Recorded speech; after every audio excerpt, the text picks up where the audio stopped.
My typical day in an underground school is almost no different from a regular day at school above ground. But every time we enter this shelter, we cannot leave until the end of classes. Above us, constant shelling and air raid sirens. Here, feel almost constant discomfort due to the confined space.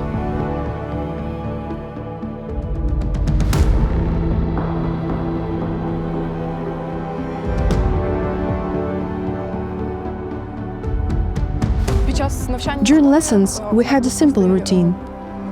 When the siren started, we gathered, moved to the shelter, and the class continued.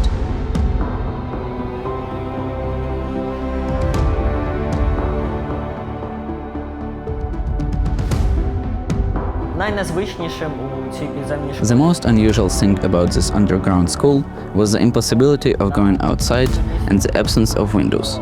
We couldn't see sunlight, we couldn't breathe fresh air.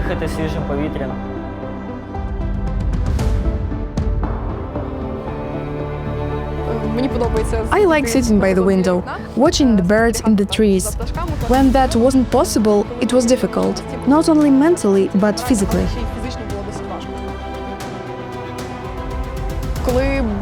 When the full-scale invasion began, the school was closed for some time. We didn't attend classes. My family discussed leaving the country, but I insisted we stay in Ukraine. Because for me, it was very important to be on my own land, in my own home.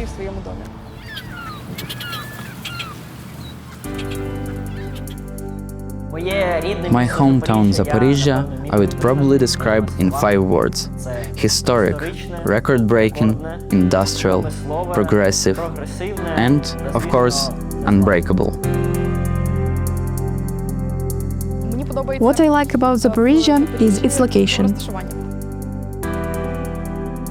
You can go down to the river and see a beautiful sunset on the waterside. Even though there is danger, rockets or explosives in the water, it still remains beautiful. There were many adventures on the way to school when the Zaporizhzhia dam was closed after rocket strikes. We had to detour across 2 bridges and Horditsa Island.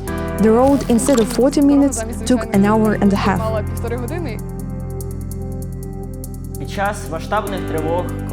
Massive air raids, rocket attacks, Shahed drones. It is much easier to endure all of this together with friends.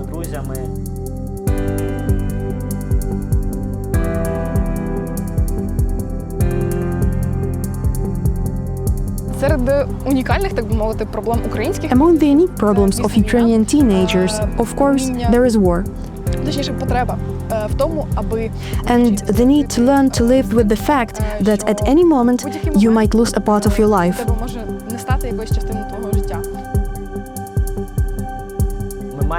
War is our biggest problem.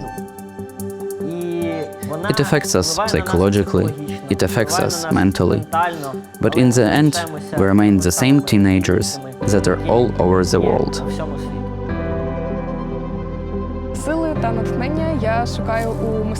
I find strength and inspiration in art, nature, beauty,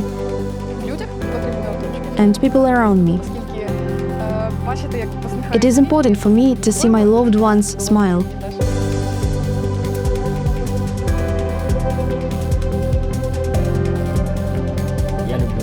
I love strategy games like Dota, where I can communicate with my team. Because when I play alone, it feels a bit lonely. I try to choose games where I can talk to people and think about strategies. I really love drawing and I love dogs. During the war, I found a new hobby. I started playing and listening to more music.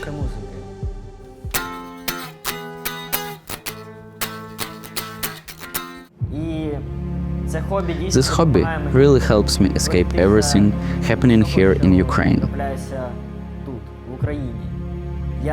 It feels like I enter another world, forgetting, at least for a while, about what's going on around me.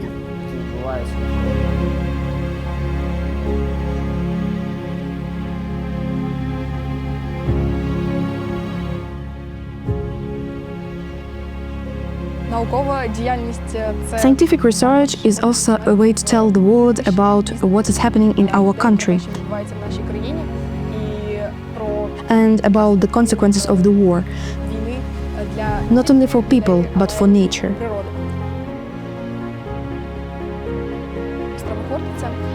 My research was dedicated to Zaporizhzhia Island.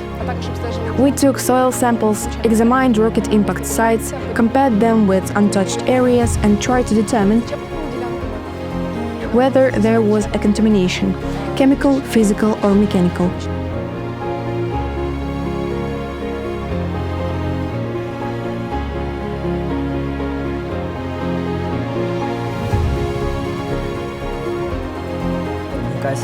Communication is an essential part of my life.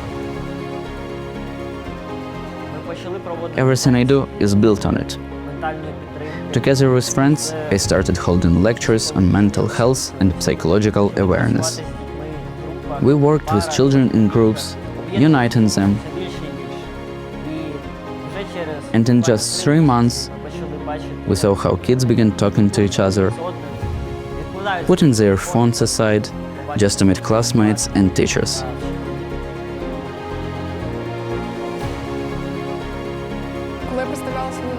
When I presented my research at international conference, most of the reactions were mainly interested. People had never seen anything like this. They had only read about the war in textbooks about World War II or seen it on TV.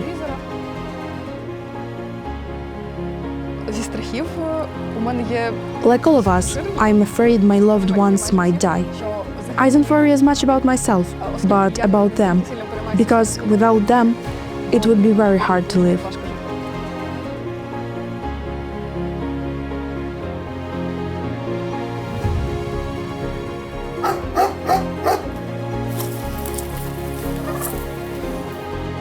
Our family has many animals. We worry about them a lot, because during sirens and explosions, they also suffer. Sometimes, animals even had heart attacks from fear. During the war, so many animals have died. In such a hard time, I still chose to stay here.